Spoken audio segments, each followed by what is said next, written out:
Hey, this is V, and the book I'll be talking about today is called Cast in Flame by Michelle Sagara. I apologize in advance if this review is a little confusing because I was a little confused when I was reading it.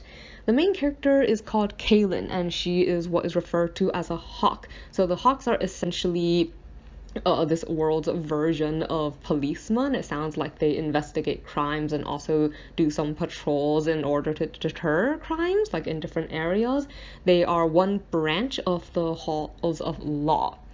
At the beginning of this story, Kaylin is actually living in the Imperial Palace. So this empire is ruled by a dragon. Like you have I guess two big categories of species. Like you have immortals and mortals. So immortal races include the dragons and like these humanoid people called Barani. Like these are all creatures that have true names that can sometimes be used to bind them. They also live forever as long as they are not killed. They do not age after a certain point, don't need to sleep. I don't think they need to eat either, and don't really suffer from things like disease.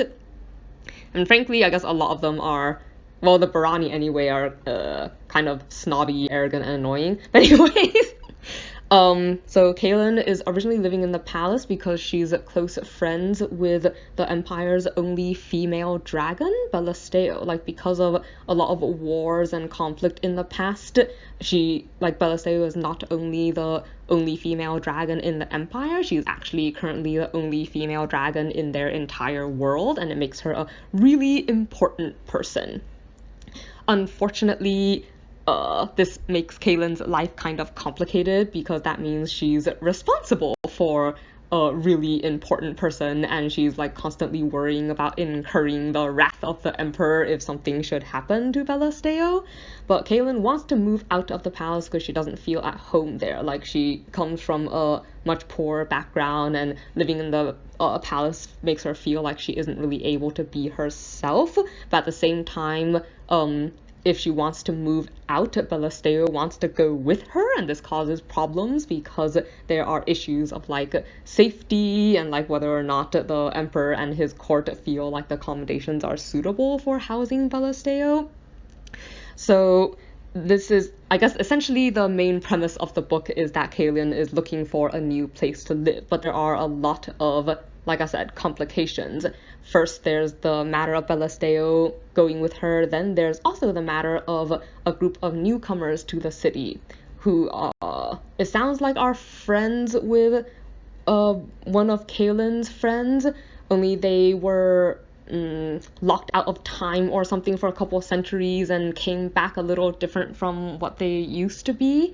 Like they have different powers that they don't really understand, and they affect the world in ways that they don't really understand either. Like primarily they seem to draw the attention of what are called shadows in this world. So it sounds a bit like shadows are I guess probably something like monsters or some type of evil creatures that come out of a place called Ravalon, which is like this dark city cordoned off in the middle of the empire and cause trouble. So the fact that these newcomers draw their attention is a very bad thing. On top of that, you add the fact that this world has sentient buildings. So the Dark City I mentioned earlier is surrounded by a ring of fiefs that are ruled by what they just call towers. So I guess there are these sentient buildings that are in charge of preventing shadows from coming out of the city and into the rest of the empire. But these buildings are, they are smart, they can think, and these newcomers sort of wake them up and make them unhappy, and that also causes problems.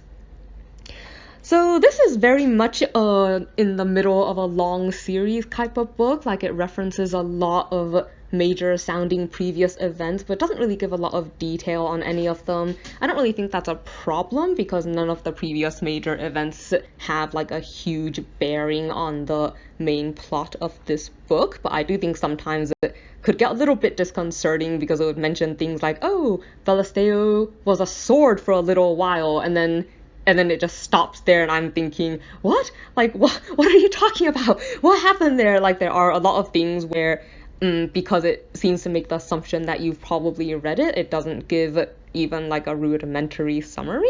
There's also not a lot of description of certain world elements. For instance, I think it was a little bit strange to me that I mentioned different types of species, so it includes avians, which are winged somethings, but it never actually described one. So like, I assume they have feathered wings, and I assume they might look like angels, but these are all like my assumptions. Like, it's never really clearly summarized, I guess, and I think I really would have appreciated more of those details.